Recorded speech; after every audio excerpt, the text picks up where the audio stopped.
es la invitación que se le presenta al oyente que escucha a que pueda configurar un escenario propio.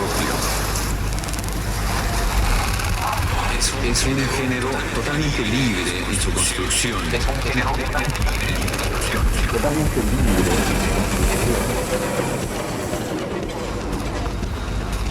Radio art is the invitation that we make to the receiver, the radio listener. Time to configure space. Los ingredientes con los que vamos a trabajar son los elementos del lenguaje, música, con efectos, con la voz, y con el silencio. There is no rigid diagram or structure that allow us to design radio art. You're listening to the noise of the message.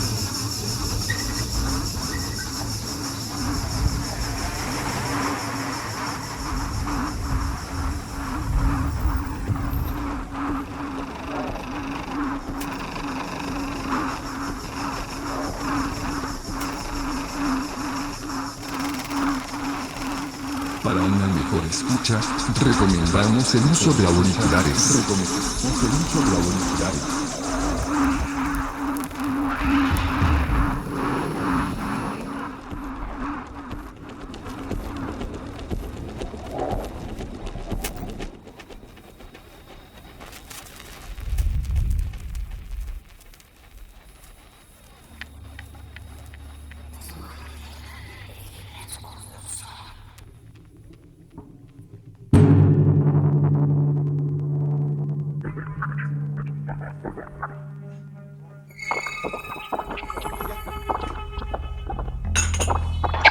Hi. Hi there.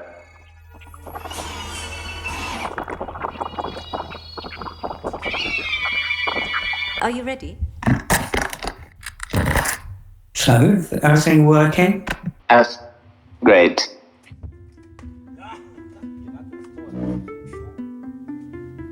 Okay, I'm Chris Cutler. I'm a drummer. I was in a bunch of bands, starting professionally with Henry Cow in the 1970s. I've done a lot of things since. I've written some books, I've done some teaching, and I run a radio podcast for the Museum of Modern Art in Barcelona, where I give my overview of the way music has evolved in the last 130 years. So, what can we do? We should start with a solo.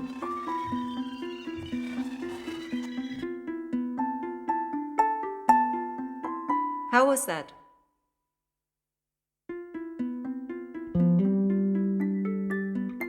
El ruido es el mensaje.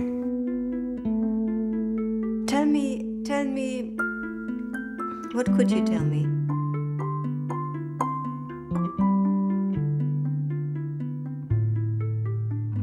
Sorry, once more.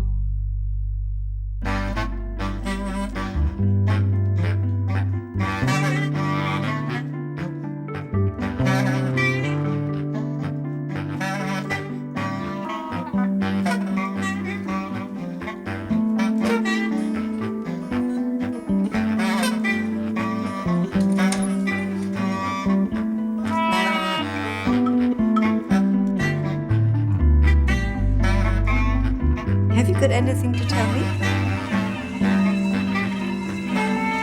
Me? Oh, nice, sorry.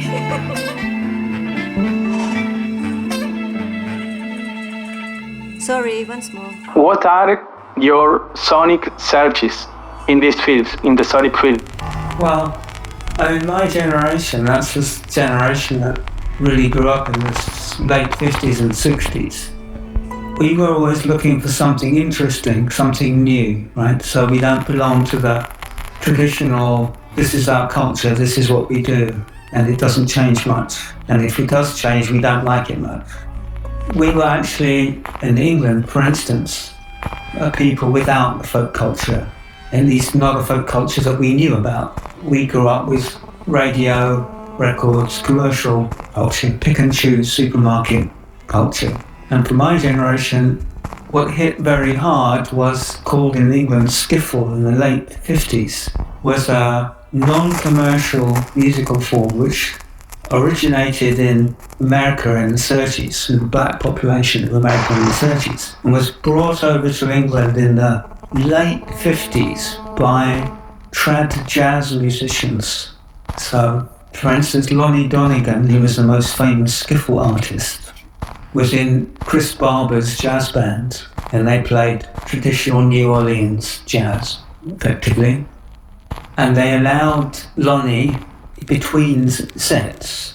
So they would play a set and then they'd have a rest, and Lonnie and maybe a couple of the others would do a short set playing skiffle. And the thing about skiffle was it's 1, 2 or 3 chords on a guitar, and for accompaniment you don't really need anything much. So traditionally you would use a bass, which was made of a piece of string and a broom handle and a big empty box, which would resonate the sound of the one string, and a washboard, a zinc washboard, which you played with your fingers or with cymbals for rhythm. So the point about that was that really you didn't need any particular skill, you didn't need to go to music school, you didn't need to know anything very much, and you didn't need to buy anything expensive except somebody had to have a guitar. And then you could be in a skiffle band. And we all grew up basically without a music education and without music in our immediate family. So music wasn't something that happened much in the home, or there wasn't a community, when you live in a big town. So we learned really by listening to records and copying them. Most pop records are much too complicated if you're just beginning. But skiffle was really simple. 1 or 2 chords, anybody can do that. So I think at the height of the skiffle period, there were 100,000 amateur bands in Britain.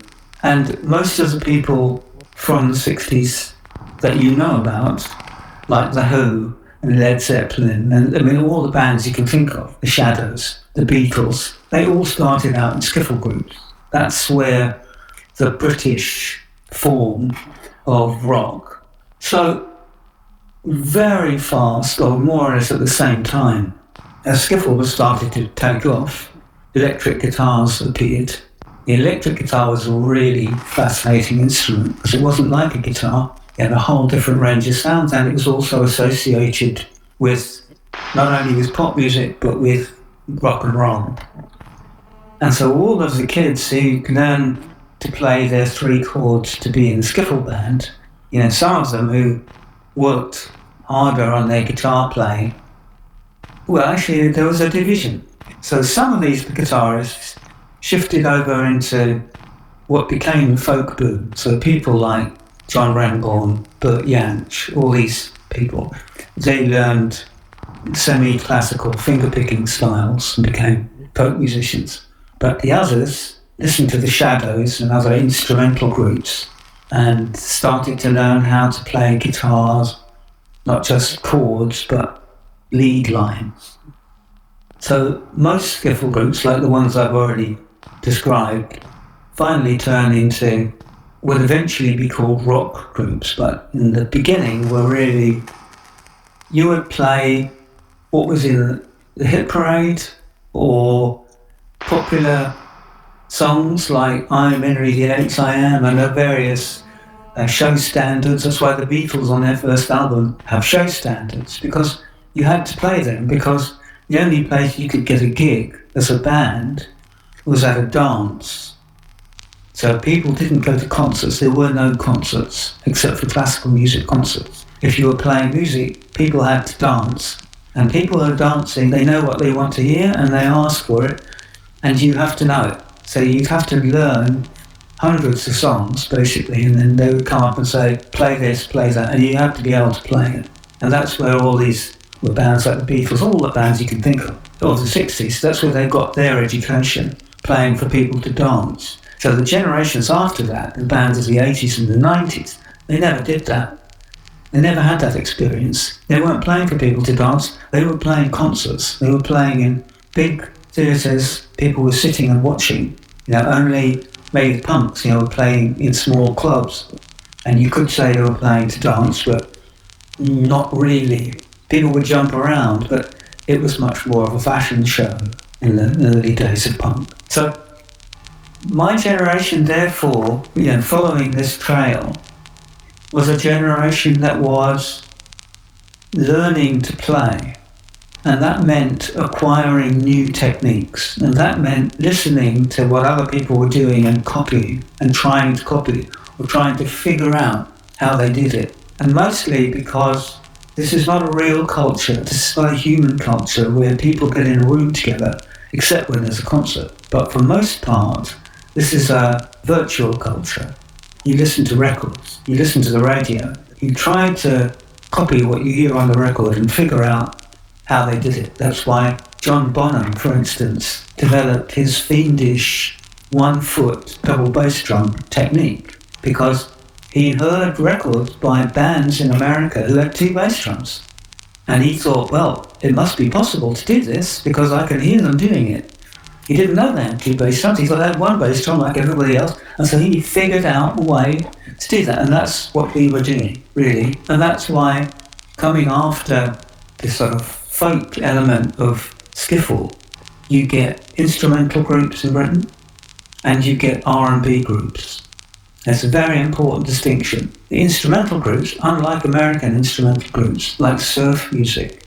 Okay, surf music is mostly like the blues in the sense that it's mostly 12-bar sequence, 12-bar blues sequence. So you just repeat the same thing and you shift it up and you shift it down. So it's quite boring. British instrumental, especially as you can hear if you listen to the Shadows, who are the leading band, these are proper tunes. These are tunes with chord sequences. So this is a very important distinction that you have in Britain, this strand of youth music that was learning conventional music techniques. How to play melodies over chord sequences, and not just taking from the R&B end of things, where everything is very stripped down and simple. So the people that took that route, this is why you wind up in the end with bands like Pink Floyd, early Soft Machine, because Pink Floyd you can hear, listen to the first album, which is the only album to me is important. This is R&B, which has been stretched. You can see how it happens. The first Pink Floyd single, Arnold Lane, on the back of that is a song called Candy and Currant Bun. Listen to it. It's basically a Smokestack Lightning with Spoonful in the middle. And that's where Pink Floyd came from. And this is where I get to answer your question now. So the route that bands like the Pink Floyd took, what sonically interested them, is exactly the same as the route I took. I was in a band that was quite like Syd Barrett's Pink Floyd at the same time, before we'd ever heard of Pink Floyd, because following the Yardbirds, The Who, and The Who, it was just logical. So the Yardbirds had moved into sections of their show where they just make a noise. And The Who took this making a noise to another level, and they married it with complicated chord sequences and proper composed songs. And for any guitarist, seeing Pete Townsend was an immediate education. You think, yes, you can do that. We can not just play notes, you can make sounds. Pink Floyd, you can see Syd Barrett, you can see exactly where Syd comes from. And the guy's genius. And he was obviously influenced by Townsend, and he was obviously influenced by Keith Rowe from A&M. Keith Rowe, A&M were hard to describe what they were. They came out of jazz, really, originally, but they were joined by Cornelius Cardew, an English contemporary composer, very experimental, troublemaker, worked with Stockhausen and then came back to England and did quite radical things. And one of the things he did was to join A&M, and A&M became a band that just made a noise, as far as the public was concerned. I mean, there were no rhythms, there was no harmony, there were no tunes, there was no melody. Everybody was trying to get the strangest sounds out of their instruments, and they played very loud. It's something you wouldn't know listening to the records, but A&M were very loud in the beginning. Now they're very quiet. They completely changed, but they were very loud. So what you can see is two things, really. Three things, let's say. One, the musical culture amongst young people in this period, although it was driven by commercial pop music, because that's what people were listening to, it was also populated by musicians who had no training and who didn't realize that you're just supposed to imitate popular, successful music and not actually get interested in what else can we do, and because you're living in a culture that's mediated by recordings, most people are not just listening to pop music or Radio Luxembourg. Records don't care what's on them. You go to the shop and there's a lot of records, and some of them have got classical music on, some have got jazz on, some have got pop music, folk music, ethnic music. They cost about the same. And you're reading the back and you think, that sounds interesting, you listen to that. So we were basically, because rock is an abject form, that's to say it's a form that the culture as a whole, unlike now, didn't take seriously at all. Pop music, rock music, what these kids were doing, it was something either to complain about, because it wasn't really music, it was just a noise, or it was certainly something that had no place in music culture. And so there was no pressure on us, because we'd already been condemned and found guilty. So we could do what we liked, and we did, some of us did do what we liked. And that's why you see that progression through the 60s, leading to 67, where music in England, not in America, gets more and more complicated and more abstract and more to do with noise, and is picking up influences from outside of rock. Listen to early Soft Machine, from Soft Machine 2. From Soft Machine 2, what you hear, really, Cecil Taylor and Terry Riley and Tamla Motown a bit, still left over, but it's a strange mixture of things. And they're pushing the envelope. They're saying how far they can go. They're experimenting with form and they're experimenting with sound. In the beginning of 67, late 66, early 67, when groups like Pink Floyd, Soft Machine appear, Jimi Hendrix arrives in London, everybody's, the Who are pushing him. So, especially I think when Jimmy arrived, that had an immense effect on a lot of people. This culture, which was a complete underground culture, which had nothing whatsoever to do with record labels, none of the records were released by them. You had to go to clubs like the UFO Club in London, which is an all-night club run by a bunch of hippies, the same people who ran the Notting Hill Free School and who ran International Times magazine and who did all those huge festivals like Alexander Palace and so on. These are all the same, quite small group of people. Joe Boyd was one of them, who later on everybody knows because he ran Which Season, the label, incredible string band, Nick. So these people essentially created a space for this culture. And the musicians, like the band I was in at the time, we read in the Melody Maker about this band called Pink Floyd, who hadn't made a record yet. They were just written about, and how strange they were, and about this club, the UFO Club, that had opened up in the Tottenham Court Road. So after a gig in our little hometown one day, we went up to London and we went to the UFO Club. It was like being dropped into another planet. There were projections on the walls, they were showing films, the whole thing ran all night, one band after another. That night I went, I think I saw Fairport Convention, Pink Floyd, 2 or 3, I can't remember, maybe Tomorrow played that night, and John Stevens, Spontaneous Music Ensemble, which isn't rock music, and Arthur Brown. So what you see when you think just about those names is how different they are. They're not the same. It's not like punk, where one punk group pretty much like another, really. Not at all. Arthur Brown is nothing like the Fairport Convention and nothing like Pink Floyd, who are nothing like Soft Machine.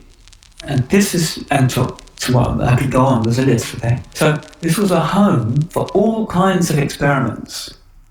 But what was in common was everybody was trying to figure out something clever and new and different to impress their peers.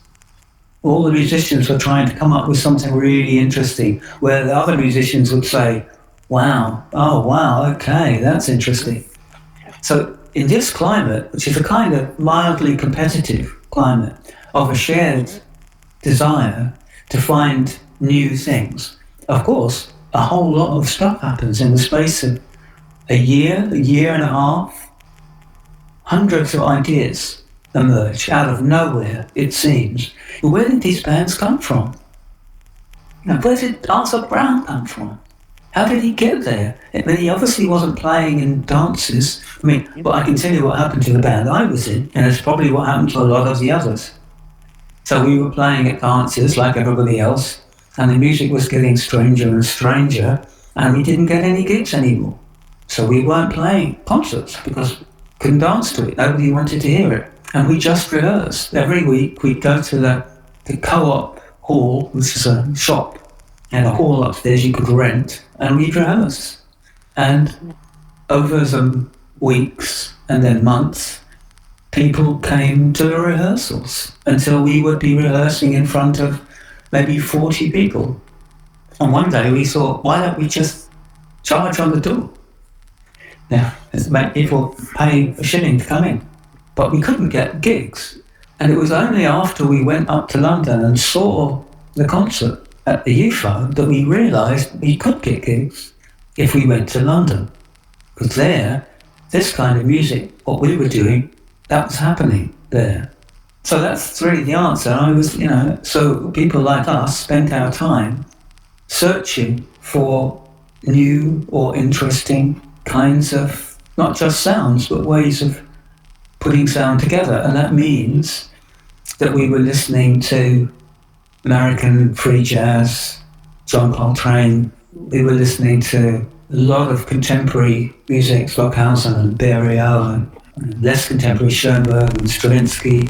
And people like Evan Parker were listening to ethnic recordings on Folkways and Okora, labels like that. And whenever you came across something that sounded interesting, you would just kind of quietly steal it and try and incorporate it into what you were doing. So, I've always looked for something that extends the vocabulary of music. That's what interests me. Or something that just does what it does exceptionally well. You might not think that a band like Steely Dan is adding that much to the musical vocabulary, although their sources are quite eclectic. There's a lot of jazz and there's a lot of reggae, which is quite a strange combination of things to put together. But they are so brilliant at what they do. They're such amazing composers, and they employ the best of the best of all of the LA session guys that are not only LA, but so these are the two things that impress me and that I look for. These are people that do what they do exceptionally well, or somebody who may be doing something that actually isn't that great, but it's interesting. They're on to something different, and they may not have cracked it. They may not finally, in the same way, the guy who really came up first with two-handed guitar playing, hammering on, the electric guitar, didn't really do anything that interesting with it. He came up with a technique, but didn't do that. He was used as it was DeArmond, the guy who invented the DeArmond pickup for the guitar. And he wanted to demonstrate how great pickups were. By hammering onto the neck with both hands, you don't even need to pluck the string. Pickups are so good, you get the sound anyway. Well, Jimi Hendrix does the same thing, but he does it in a rather, it's a bit more evolved, the way Jimi did it. And then now guitarists taken it even further as a technique. So, but for me, and this is very much what I do with the podcasts, I'm very interested in the people that come up with these ideas first. And I think they should get the credit, because that's the hardest part. coming up with a new technique, perfecting a new technique, or extending a new technique. That's more of a kind of mechanical work. That's just a work of skill. But coming up with a technique, this has to do with having an idea. Once somebody's knocked the wall down, the wall is down, and then you can explore the space. Somebody has to knock that wall down first. And the people who come up with new techniques and new ways of arranging material, they should get their credit, I think. And that means that musicians and people who are interested in music should be interested in the history of music. They should be interested in how things work and where they came from. And it'll make you a better listener, I think, because just accept what you hear and say, oh, I like that, I don't like that. Nothing much is happening. There's not much communication going on. Just like it or you don't like it. I think if you know why you like it and what's interesting about it, then you begin to participate in the culture. Then you begin to start to understand the language. And then you can have more interesting conversations. If you only know 5 words, there's not a lot you can say. That's it.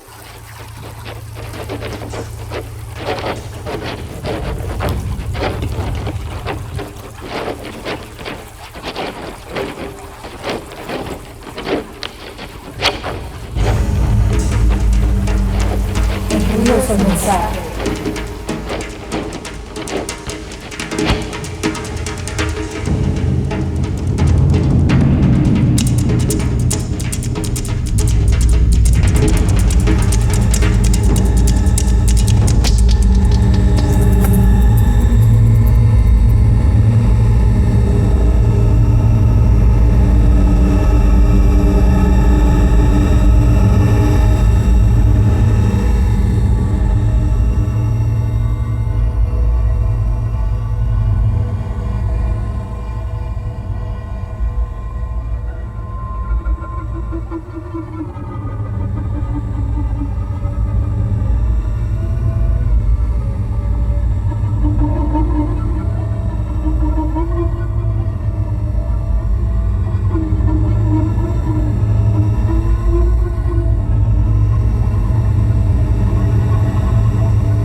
Il rumore, qual era la, non mi ricordo più? Il rumore è il messaggio. Il rumore è il messaggio. Il rumore è il messaggio.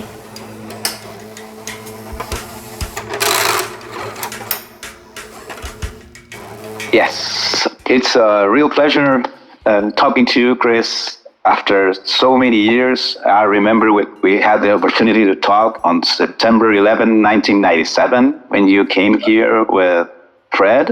And previously, a bunch of us gathered some material that we gave to you with Fabio Salas, who was visiting Surrey in 1995, 96. So it's a real pleasure that so much time has happened and you have continued such a lovely piece of work. It's a real pleasure for me, both as a listener, as a music lover, as a musicologist, as a teacher. Also, I teach at a university. I do a sort of music production 101 course. So it's very exciting for me to try this kind of concepts, what we're mentioning about why should we be as musicians interested in the history of music, which is quite important. It was also very warm and very kind listening to this sort of review on the chapter Progressive Music in the UK, but from this perspective of something going through the process instead of dealing with the story as such. So getting one of the many strings you're suggesting, many threads that you're suggesting from your previous answer, what happened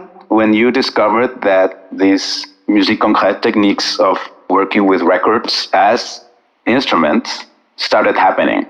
Because you mentioned the process as first records as a source for getting material and trying to incorporate it into a vocabulary. But that happens when records themselves become that, apart from the context of musique concrète.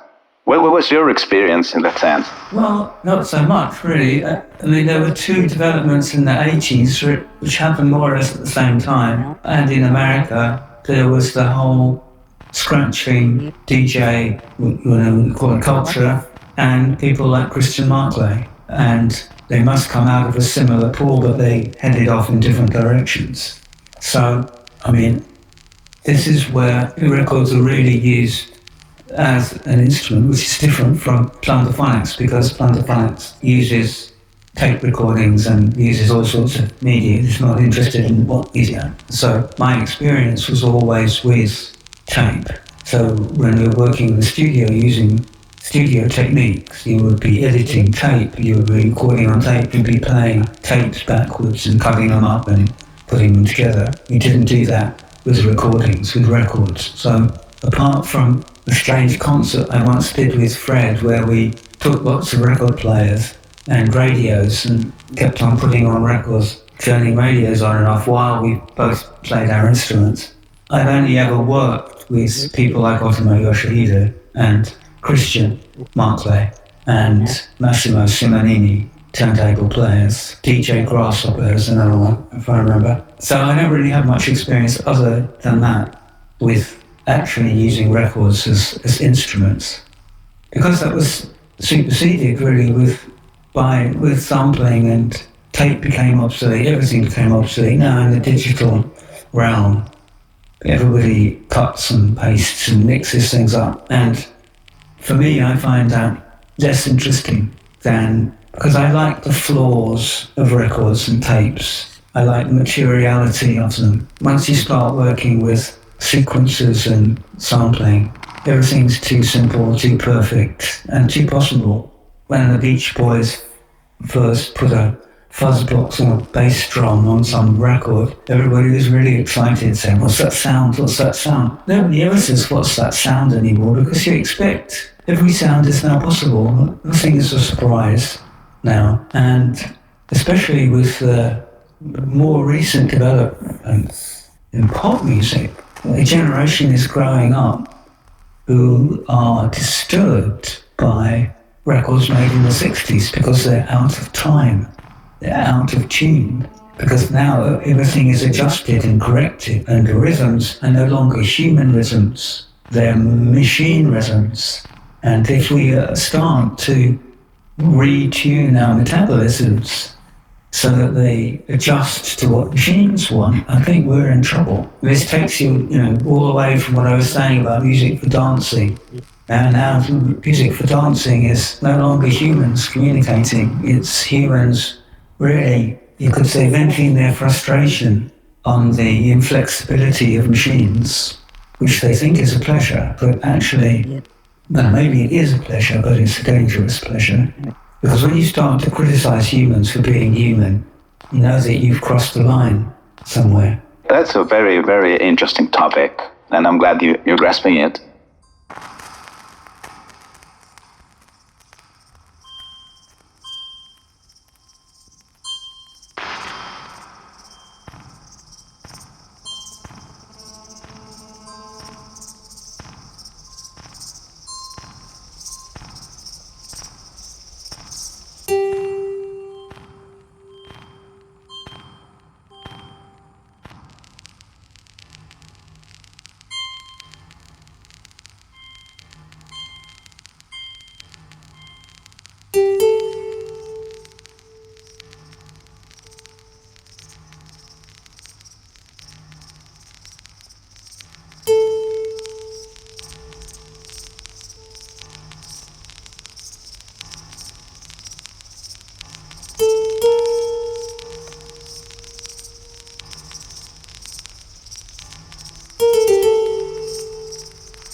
And she brought light.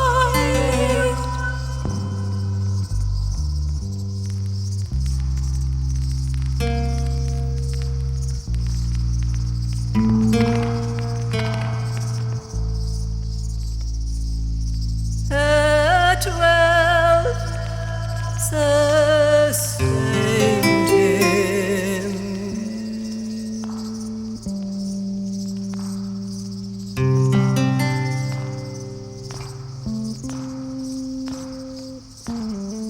And his 12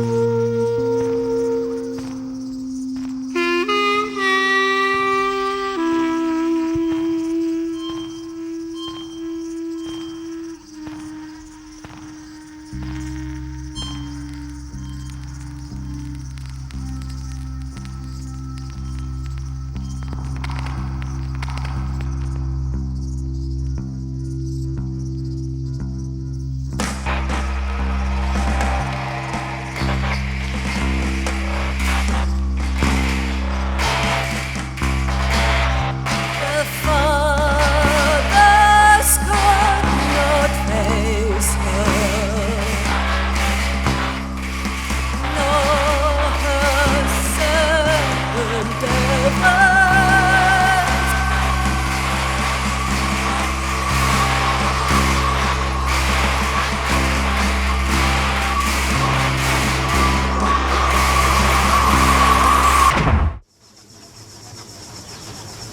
Para una mejor escucha, recomendamos el uso de auriculares.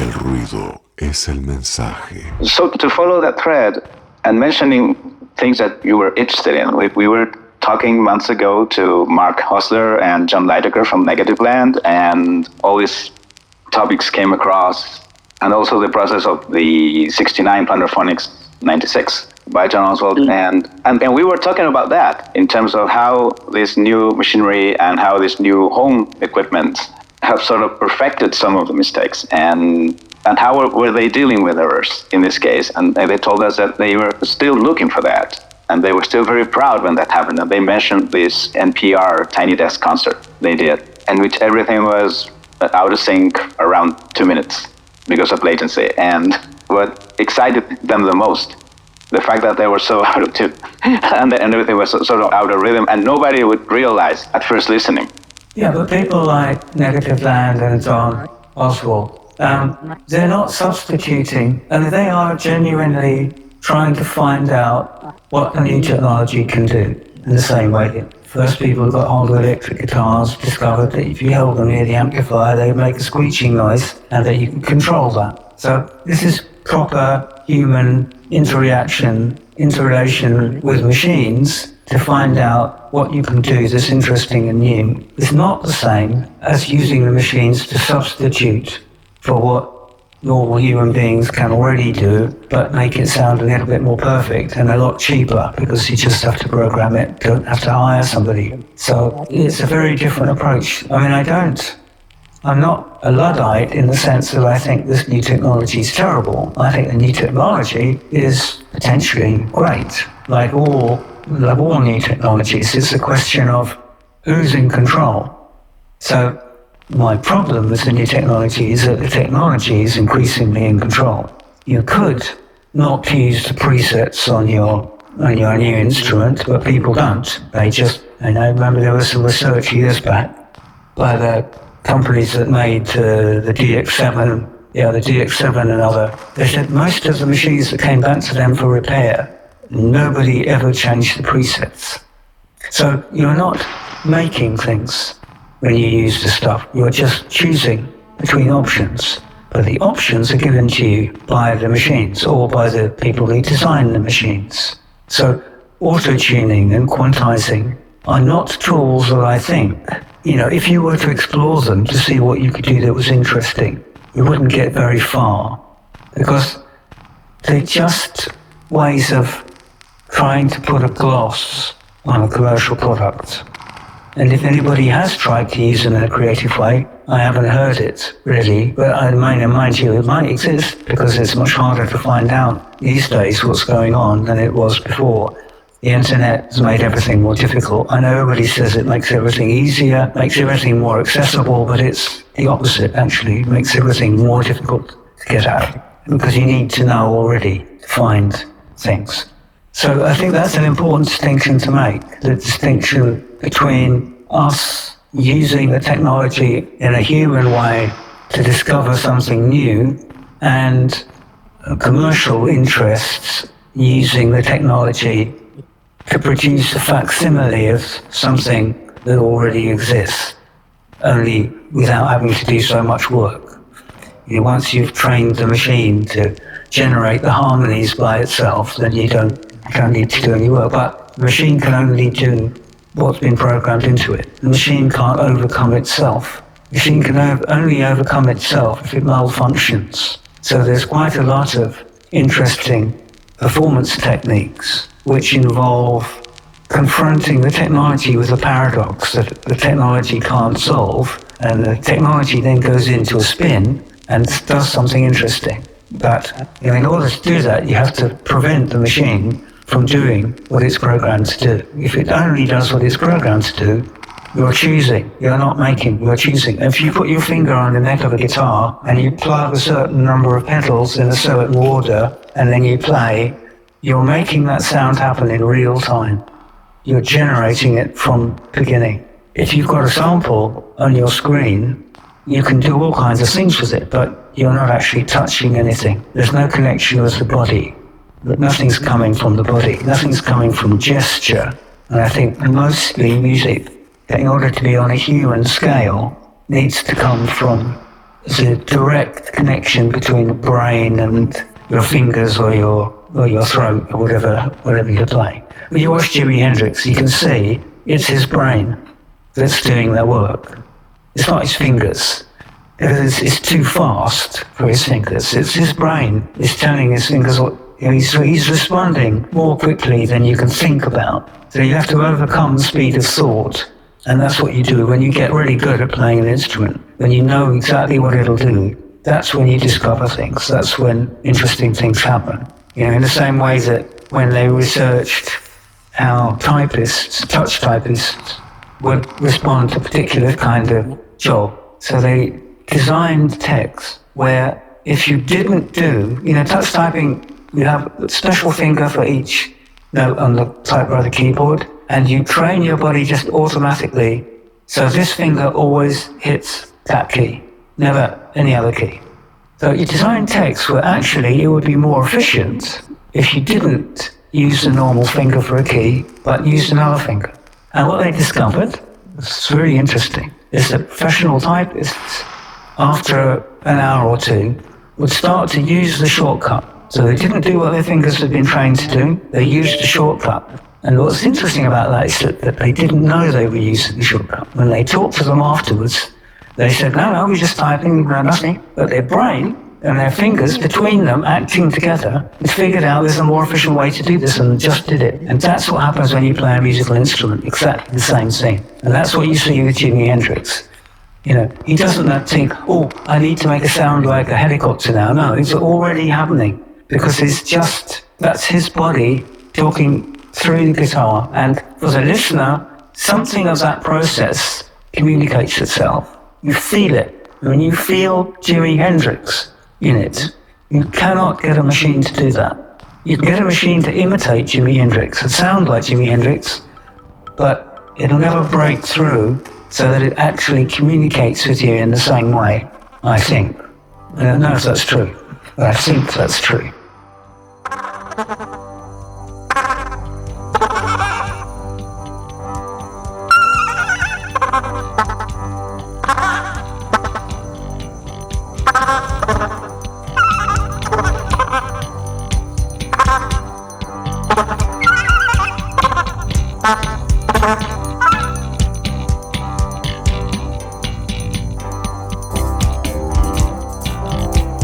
Should I lie still?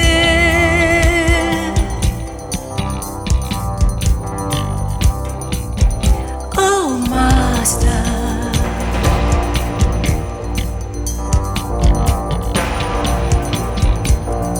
is that what you want? Is that what you want?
Please, in a few minutes, we need to switch to another link for the communication because in this call left almost 5 minutes. Yeah. So if you want, we can switch down.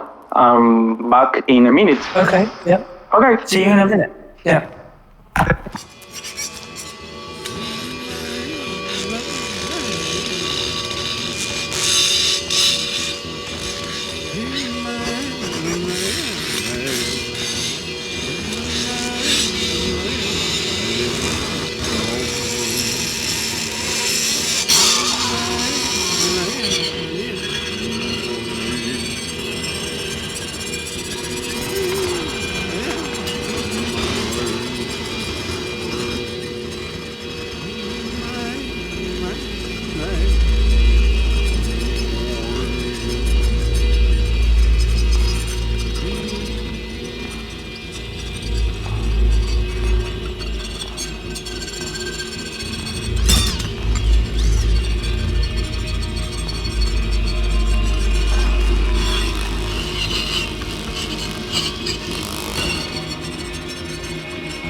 El ruido es el mensaje.